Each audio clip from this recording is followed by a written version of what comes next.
आज हम जो है भूगोल क्लास 7 का जो है दूसरा चैप्टर जो है देख रहे हैं। दूसरे चैप्टर का नाम है पृथ्वी, हमारी पृथ्वी के अंदर। यानी कि इसमें जो है पृथ्वी की जो है आंतरिक संरचना के बारे में बात कर रहा है। चूँकि हम जानते हैं कि जो पृथ्वी मुख्यतः जो है 3 परतों से मिलकर बनी होती है। जो हमारा सबसे ऊपरी वाला परत होता है उसको जो है भूपर्पटी कहते हैं, और उसके जो नीचे वाला उसके अंदर जो परत होता है उसको मेंटल कहते हैं, और सबसे जो अंदर वाला परत होता है उसको कोर कहते हैं। यानी कि इन मुख्यतः जो इन्हीं 3 परतों से मिलकर जो है हमारी पृथ्वी का निर्माण होता है। जो कि हमारा एनसीईआरटी जो चित्र के माध्यम से भी कहीं न कहीं जो दिखाने की कोशिश कर रही है कि जो पृथ्वी के जो आंतरिक भाग को इसमें दिखाया गया है कि ये जो सबसे ऊपरी वाला परत है जिस पे हम लोग रहते हैं, जिस पे जो चट्टानें, जिस पे पेड़ पौधे, जिस पे जीव जंतु, जिस पे वनस्पतियाँ पाई जाती है, उनको हम क्या करते हैं, परपटी कहते हैं। और जो उसके अंदर जाते हैं तो परपटी के अंदर वाले भाग को क्या कहते हैं, मेंटल कहते हैं, और जो सबसे अंदर वाले भाग को क्या कहते हैं, कोर कहते हैं। कोर, अब जो कोर को भी, अब मेंटल और कोर को जो है 2-2 भागों में बाँटा गया है। मेंटल को जो है एक जो है बाहरी मेंटल और आंतरिक मेंटल में बांटा जाता है, और कोर को भी आंतरिक कोर और बाहरी कोर में बांटा जाता है। अब इसकी अगर जो पृथ्वी की जो आंतरिक जो संरचना है, अगर उसकी विशेषता को देखा जाए तो जो परपटी होता है मुख्यतः जो ठोस अवस्था में होता है, वही जो मेंटल भी होता है वो भी ठोस अवस्था में होता है। लेकिन जो कोर होता है उसका जो बाहरी वाला कोर होता है वो हमारा जो सॉलिड अवस्था में होता है, यानी लिक्विड अवस्था में होता है, यानी कि द्रव की अवस्था में होता है। जबकि आंतरिक कोर हमारा जो है ठोस अवस्था में होता है। यानी कि इस प्रकार से जो है हमारी एनसीईआरटी जो है, जो क्लास 7 की एनसीईआरटी बहुत ज़्यादा डिटेल में चर्चा तो नहीं करती, तो जितना चर्चा करती है उसके बारे में कहीं कि जो हम लोग बता रहे हैं आप लोग को। तो इसमें जो है शुरुआत कर रही है हमारे एनसीईआरटी की, हमारी पृथ्वी एक गतिशील ग्रह है, इसके अंदर एवं बाहर निरंतर परिवर्तन होता रहता है। क्या आपने कभी सोचा है कि पृथ्वी के आंतरिक भाग में क्या है, पृथ्वी किन पदार्थों से बनी है? यानी कि एनसीईआरटी जो है अपने पहले ही पैराग्राफ में आपसे 2 प्रश्न कर रही है। कह रही है कि क्या आपने कभी सोचा है कि पृथ्वी के आंतरिक भाग में क्या है, यानी कि पृथ्वी के अंदर ऐसी कौन कौन सी चीज़ें हैं, कौन कौन से जो चट्टानें किस प्रकार के जो मटेरियल्स पाए जाते हैं, क्या रेडियो एक्टिव एलिमेंट्स पाए जाते हैं, नहीं पाए जाते हैं, जो मैग्मा निकलता है पृथ्वी का वो कहाँ से निकलता है, मैग्मा बनता कैसे है। यानी कि इन सब चीज़ों के बारे में जो हमारे एनसीईआरटी पूछ रही है। और कह रहा है कि पृथ्वी जो है किस प्रकार के पदार्थों से मिली। जहाँ पृथ्वी की चट्टानों में हम जैसे जैसे गहराई में जाएंगे हमको अलग अलग प्रकार के जो है चट्टानें भी देखने को मिलेगी, अलग अलग प्रकार के पदार्थ देखने को मिलेंगे, अलग अलग प्रकार के जो खनिज देखने को मिलेंगे। वो उसी के बारे में चाहिए कहीं ना कहीं चर्चा कर। तो अब कह रहा है पृथ्वी का आंतरिक भाग, कह रहा है कि एक प्याज की तरह पृथ्वी भी एक के ऊपर एक संकेंद्रित परतों से बनी है। कह रहा है चित्र पॉइंट 2.1 जो कि हमने बताया आपको बता ही दिया। पृथ्वी की सतह की सबसे ऊपरी परत को परपटी कहते हैं। यह सबसे पतली परत होती है। यह महाद्वीपीय संहति में 35 किलोमीटर एवं समुद्री सतह में केवल 5 किलोमीटर तक है।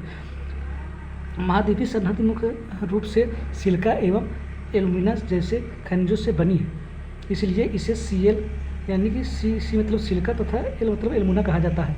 महासागर की परपटी मुख्यतः सिलिका एवं मैग्नीशियम की बनी होती है, इसलिए इसे सीमा यानी सिलिका तथा मैग्नीशियम कहा जाता है। यानी कि जो हमारी एनसीईआरटी जो अपने पहला पैराग्राफ के माध्यम से जो पृथ्वी की परपटी के बारे में बात कर रहा है, जैसे हमने इसके पहले वाले क्लास में हम और कहीं भी पृथ्वी के बारे में जो जानकारी जब इकट्ठा की होगी बताया गया होगा कि हमारा जो पृथ्वी जो है पृथ्वी में मुख्यतः 3 परतें पाई जाती है।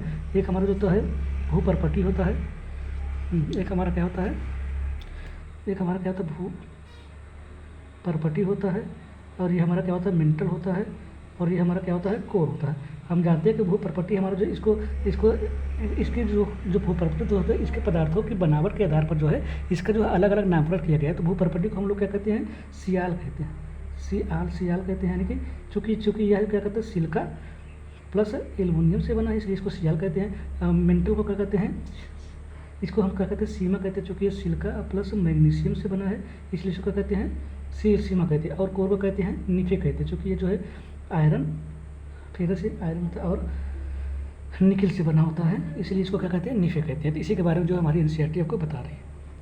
अब कह रहा है कि जो हमारी परपटी में जो है हमको जो है 2 प्रकार की प्लेटें देखने को मिलती है। एक महाद्वीपीय प्लेट देखने को मिलती है और महासागरीय प्लेट देखने को मिलती है। तो महाद्वीपीय प्लेट क्या होता है, जो उसकी सिलिका और एल्यूमिनियम से बनती है, सियाल कहते हैं। और जो महासागरीय प्लेट जो है जो कि सिलिका और मैग्नीशियम से बनती है, उसको कहते हैं सीमा कहते हैं। इसी के बारे में जो है हमारी एनसीईआरटी जो है आपको जो है बता रही है। आगे देखते हैं, कह रहे हैं परपटी के ठीक नीचे मेंटल होता है जो 2900 किलोमीटर की गहराई तक फैला 2900 किलोमीटर की गहराई तक फैला होता है। इसकी सबसे आंतरिक परत क्रोड है। इसकी सबसे आंतरिक परत क्या है, क्रोड है। एनसीईआरटी आपको जो यहाँ पे देखो चित्र के माध्यम से महाद्वीपीय पर्पटी और महासागरीय पर्पटी के बारे में बात कर रहा है। तो ये जो हमारा जो नीला वाला जो भाग है ये हमारा क्या है, महासागरीय परत है, और ये हमारा जो लैंड वाला भाग है इसको हम महाद्वीपीय परत बोलते हैं। तो इसमें देखो ये लिखा है महाद्वीपीय पर्पटी, और ये हमारा क्या महासागरीय पर्पटी है। महासागरीय पर्पटियों को महासागर देखने को मिलता है, और महाद्वीपीय पर्पटियों को जो है महाद्वीप देखने यानी कॉन्टिनेंट देखने को मिलता है। ठीक है,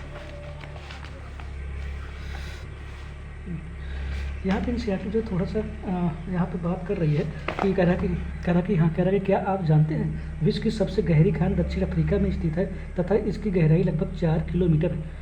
तेल की खोज में इंजीनियर 6 किलोमीटर गहराई तक खोद चुके हैं।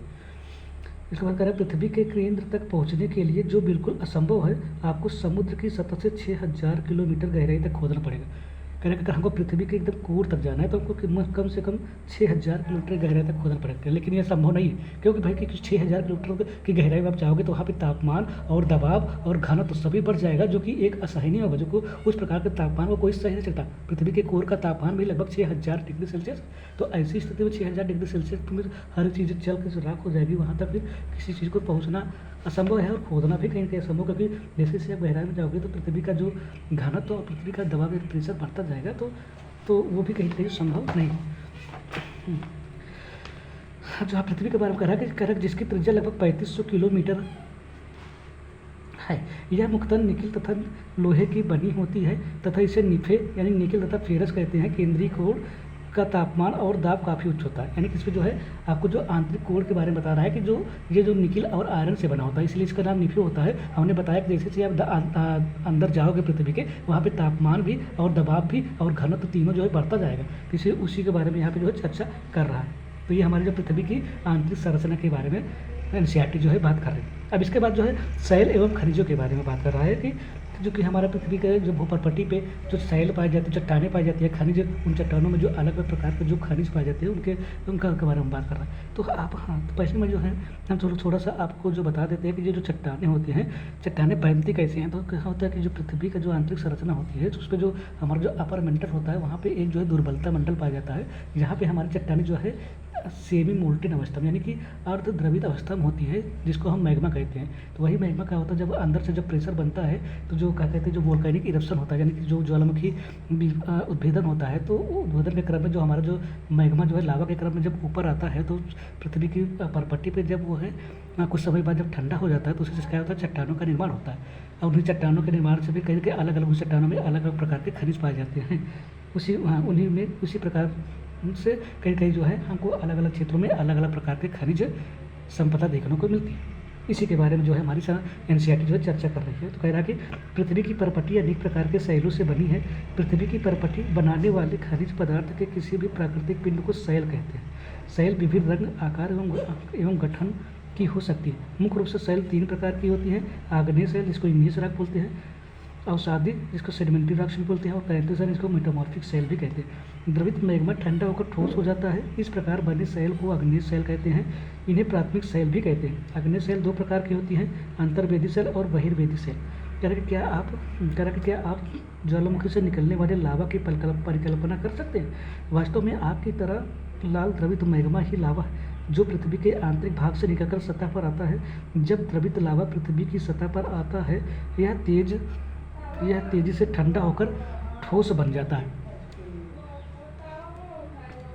परपटी पर इस प्रकार से बने शैल को बहिर्वेदी आग्नेय शैल कहते हैं। इसकी संरचना बहुत महीन दानों वाली होती है। उदाहरण के लिए बेसाल्ट, दक्कन पठार बेसाल्ट शैलों से ही बना है। द्रवित मैग्मा कभी कभी भूपर्पटी के अंदर गहराई में ठंडा हो जाता है। इस प्रकार बने ठोस शैल को अंतर्वेदी आग्नेय शैल कहते हैं। धीरे धीरे ठंडा होने के कारण ये बड़े दाने के रूप ले लेते हैं। ग्रेनाइट ऐसे ही शैल का एक उदाहरण है। लेई या मसालों तथा दानों का चूर्ण बनाने के लिए जिन अपघर्षण पत्थरों का उपयोग होता है, वे ग्रेनाइट से बनी होती हैं।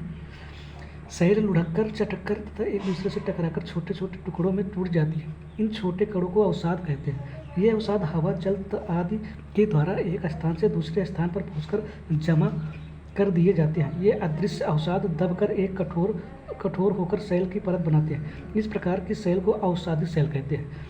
उदाहरण के लिए बलुआ पत्थर रेत के दानों से बनता है। इन शैलों में पौधों, जानवरों एवं अन्य सूक्ष्म जीवाणुओं जो कभी इन शैलों पर रहे हैं कि जीवाश्म भी हो सकते हैं। आग्नेय, हाँ, आग्नेय एवं आच्छादित शैल उच्च ताप एवं दाब के कारण कायांतरित शैलों में परिवर्तित हो सकती हैं। उदाहरण के लिए चिकनी मिट्टी स्लेट में एवं चूना पत्थर संगमरमर में परिवर्तित हो जाता है।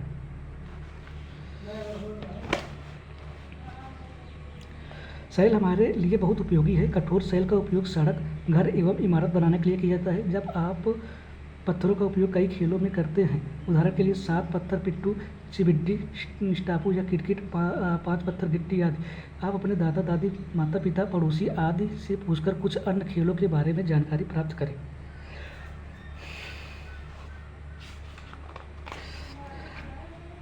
आपको जानकर आश्चर्य होगा कि किन्हीं निश्चित दशाओं में एक प्रकार की सेल चक्रीय तरीके से एक दूसरे में परिवर्तित हो सकती है।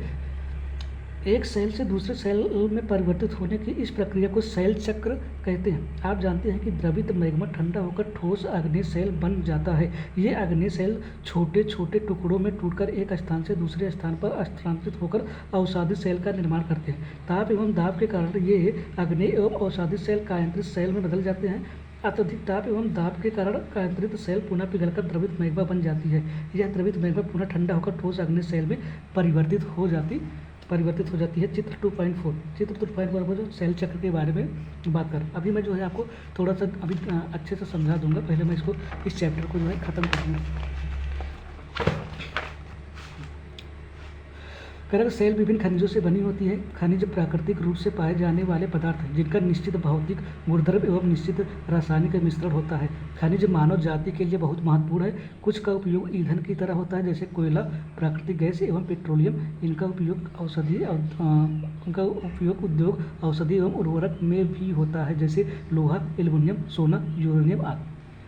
तो हमारी जो एनसीईआरटी जो है पृथ्वी की यांत्रिक संरचना और विभिन्न प्रकार के शैलों के बारे में इतना चर्चा करती। अब जो हम आपको जो है थोड़ा सा अपने हिसाब से जो है मोटा मोटा जो समझा देते हैं कि वाकई में चट्टानें होती क्या है। तो हमने बताया कि जो चट्टानें होती हैं, चट्टानें क्या होती हैं? चट्टानें जो है 3 प्रकार की होती हैं। चट्टानें जो है 3 प्रकार की होती हैं। कौन कौन सी? हम लोग चट्टानें 3 प्रकार की होती है। कौन कौन सी होती हैं? एक हमारी जो है आग्नेय चट्टानें होती है, आग्नेय चट्टान। एक हमारी होती है अवसादी चट्टान, और एक कौन सी होती है? कायांतरित चट्टान, कायांतरित चट्टान। आग्नेय चट्टान को क्या बोलते हैं? Igneous rock. और अवसादी चट्टान को क्या बोलते हैं? सेडिमेंट्री रॉक्स बोलते हैं। और कायांतरित चट्टान को क्या बोलते हैं? Metamorphic rock. तो क्या होता है कि आग्नेय चट्टान को हम क्या करते हैं? प्राथमिक चट्टान भी कहते हैं। प्राथमिक चट्टान, या इसी को पैरेंट रॉक्स भी बोलते हैं। पैरेंट रॉक्स भी कहते हैं। आग्नेय चट्टान का निर्माण कैसे होता है? इनका निर्माण कैसे होता है? आग्नेय चट्टानों का निर्माण जो होता है कि पृथ्वी से निकलने वाले जो लावा जब पृथ्वी के भूपर्पटी पर पहुंचते हैं तो ठंडा होकर जो चट्टानों का निर्माण करते हैं उन्हीं को आग्नेय चट्टान कहते हैं। अब आग्नेय चट्टान 2 प्रकार की होती है। एक इंट्रूसिव इग्नियस रॉक यानी कि अंतर्भेदी आग्नेय चट्टान, और एक एक्सट्रूसिव यानी कि इग्नियस रॉक यानी कि बहिर्भेदी आग्नेय चट्टान। तो बहिर्भेदी आग्नेय चट्टान का निर्माण तब होता है जब लावा जो है अंदर से, पृथ्वी के अंदर से निकलकर भूपर्पटी के ऊपर जो फैल जाता है और वहाँ पे ठंडा हो जाता है। यानी कि पृथ्वी की सतह पर जो भी लावा ठंडा होता है, उस लावा के ठंडा होने से जो बनने वाली चट्टान को हम बहिर्भेदी आग्नेय चट्टान कहते हैं। एग्जाम्पल के लिए जो है जैसे हमारा जो है बेसाल्ट हो गया, जो कि समुद्र के ऊपर मोस्टली बनता है। और अंतर्भेदी अग्निय रॉक में ऐसी चट्टानें आती है जो कि जब मैग्मा जो है ज्वालामुखी जब मैग्मा जो है मेंटल से निकलता है जो लावा के रूप में, तो वो बाहर नहीं निकल पाता बल्कि पृथ्वी के अंदर ही कहीं कहीं ठंडा हो जाता है। तो उससे जो है हमारा अंतर्भेदी आग्नेय चट्टान का निर्माण होता है। उदाहरण के लिए जैसे हमारा जो है ग्रेनाइट हो गया, हमारा गैप्रो हो गया, इसमें ये हमारी जो कहती है अंतर्भेदी चट्टानें होती हैं। और अवसादी चट्टानें क्या होती हैं? अवसादी चट्टानें जो होती हैं, जो हमारी प्राथमिक चट्टानें होती है, जो हमारी क्या कहते हैं कि एक जो इग्नियस रॉक होती है, जो हमारी आग्नेय चट्टान होती है। आग्नेय चट्टानों में क्या है तो बहुत सारे बाहरी बलों के कारण, ये बहिर्जात बलों के कारण, जैसे हमारा वर्षा हो गया, नदियाँ हो गई, पवन हो गया, इन सब के कारण जब ये चट्टानें फूट जाती हैं और फूटने और उसके परिवहन से कहीं दूसरी जगह जाके जमा हो जाती है, तो उससे कहीं कहीं हमको जो है अवसादी चट्टान का निर्माण होता है। उससे जो सेडिमेंट्री रॉक का निर्माण होता है। जैसे मान लीजिए कि हमारा जो लोइस हो गया, लोइस मिट्टी हमारा जो है अवसादी चट्टान हो गया। जैसे हमारा सिलिका हो गया, ये हमारे औषधि चट्टान का उदाहरण, जैसे हमारा जो है कांगलोमोरेट हो गया, हाँ कांगलोमोरेट हो गया, ये हमारा औषधि चट्टान का उदाहरण है। जैसे हमारा क्या कहते हैं चीका हो गया, ये हमारी सब औषधि चट्टान के निर्माण। जैसे हमारा जो है नमक हो गया, नमक अभी हमारा क्या है औषधि चट्टान का निर्माण। तो यानी कि इन सब से हमारा क्या होता है औषधि चट्टान का निर्माण होता है। और उसके बाद कायांतरित चट्टान क्या होता है, कायांतरित चट्टान कुछ क्या होता है कि जब हमारी आग्नेय चट्टान में या औषधि चट्टान में बहुत ज़्यादा आप दबाव दे दो, यानी प्रेशर दे दो या बहुत ज़्यादा तापमान दे दो, तो क्या होता है उसमें जो है जो भी हमारी जो चट्टान होती है उसमें जो रासायनिक परिवर्तन आ जाता है तो उसके बाद उन रासायनिक परिवर्तन से कहीं ना कहीं जो भी चट्टान का निर्माण होता है, यानी कि due to high pressure and high temperature, तो उससे क्या हमारी कायांतरित चट्टान का निर्माण होता है। जैसे हमारी जो कोयले की चट्टान है, अगर उस पर बहुत ज़्यादा आप तापमान दे दोगे तो कहीं ना कहीं उससे जो है डायमंड का निर्माण होता है, या और ज़्यादा तापमान दे दोगे तो क्या होगा ग्रेफाइट का निर्माण होता है। या जैसे हमारा क्या कहते हैं कि हाँ जो हमारी सेल है, जो हमारी औषधि चट्टान होती है, उस पर बहुत ज़्यादा आप टेम्परेचर दोगे तो उसको क्या होगा सिस्ट में चेंज हो जाएगी। और जैसे हमारा जो है क्या कहते हैं हम नीज हमारी जो होती है ग्रेनाइट हमारे नीज में क्या होती है बदल जाती है। तो इस प्रकार की चट्टानें हमारी क्या होती है कायांतरित चट्टान कहलाती है। इसके बाद राग साइकिल होता है, यानी कि इसमें जो है सेल चक्र के बारे में, यानी कि राग साइकिल के बारे में बात कर रहा है। तो राग साइकिल कुछ नहीं, तो इसमें क्या होता है तीनों प्रकार की जो राग्स होती है, जो हमारी अग्नि चट्टान होती है और जो हमारी जो औषधि चट्टान होती है और जो हमारी कायांतरित चट्टान होती है, इसमें ये बताया गया कि किसी भी प्रकार के चट्टान से किसी भी प्रकार की चट्टान का निर्माण हो सकता है। जैसे हमारी अग्नि चट्टान से हम क्या कहते हैं औषधि चट्टान का निर्माण होता है। कैसे, जो अग्नि चट्टान जब फूटती है तो जब फूटने के बाद जब दूसरी जगह पर जाकर जम जाती है तो क्या होता है औषधि चट्टान का निर्माण होता है। औषधि चट्टान में अगर मान लीजिए बहुत ज़्यादा तापमान है, बहुत ज़्यादा दबाव दे दो, क्या होता है फिर यहाँ से कायांतरित चट्टान का निर्माण हो जाता है। और कायांतरित चट्टान पुनः जो है क्या कहते हैं कि टूट फूट के क्या कहते हैं मैग्मा का निर्माण कर देती है, और मैग्मा से हमारा क्या पैरेंट रॉक का निर्माण हो जाता है। और मैग्मा जब टूटता है, मैग्मा से चट्टान बनती है, उसके फूटने से क्या होता है कि ये हमारा जो अग्नि चट्टान में बहुत ज़्यादा तापमान है, बहुत ज़्यादा दबाव दे दोगे तो क्या होगा कायांतरित चट्टान का निर्माण हो जाता है। इस प्रकार से जो हमारी एनसीईआरटी जो है इतना जो समझाने का प्रयास कर रही थी। अगर इस पर देखते हैं जैसे कोई प्रश्न दिया हो तो कर लेते हैं। जैसे इसमें हाँ जो वैकल्पिक टाइप का जो प्रश्न है उसको मैं कर देता हूँ। जैसे में से कह रहा है कि हाँ द्रवित मैग्मा से बने सेल, जो ऐसे सेल जो कि कह रहा है कि जो द्रवित मैग्मा है, हमने बताया कि जो हमारी अग्नि चट्टान होती है वो सीधे मैग्मा के ठंडा होने से बनती है। तेरी की द्रवित मैग्मा से बने चट्टान क्या होती है अग्नि चट्टान हो जाएगी। कह रहा पृथ्वी के सबसे भीतरी परत, हमने बताया पृथ्वी में 3 परतें होती है। सबसे ऊपरी परत को भूपर्पटी कहते हैं, उसके बाद मेंटल होता है और सबसे आंतरिक परत को क्रोड कहते हैं। तो पृथ्वी के सबसे आंतरिक परत को क्या कहेंगे क्रोड कहेंगे। सोना पेट्रोलियम वो कोयला किस प्रकार का उदाहरण है, करेक्ट सोना हो गया, पेट्रोलियम हो गया, कोयला किस प्रकार का उदाहरण, क्या ये सेल है, क्या ये खनिज है, क्या ये जीवाश्म है। तो ये क्या है सोना भी हमारे खनिज है, पेट्रोलियम में क्या एक खनिज पदार्थ है, कोयला भी क्या एक प्रकार का खनिज है, तो क्या हो जाएगा खनिज हो जाएगा। सेल जिसमें जीवाश्म होते हैं, करेक्ट जिसमें जीवाश्म होते हैं उसमें कौन से सेल में जीवाश्म होते हैं कायांतरित चट्टान, चूँकि बहुत ज़्यादा टेम्परेचर में क्या होता है जीवाश्म जल जाते हैं। और अग्नि चट्टान चूँकि मैग्मा से बनता है तो उसमें भी जीवाश्म जो हो जाते हैं वो हाई टेम्परेचर का वो सब जल जाती है। इसलिए जो है इसमें कायांतरित चट्टान में और अग्नि चट्टान में आपको जीवाश्म नहीं मिलेंगे, जीवाश्म केवल आपको औषधि चट्टानों में ही मिलते हैं। पृथ्वी की सबसे पतली परत क्या होता है, जो भूपर्पटी होता है, जो सबसे ऊपरी परत होती है वही सब क्या होती है पृथ्वी की सबसे पतली परत होती है। तो इस प्रकार से जो है हमारी कक्षा 7 की जो है जो भूगोल का दूसरा चैप्टर समाप्त होता है। धन्यवाद।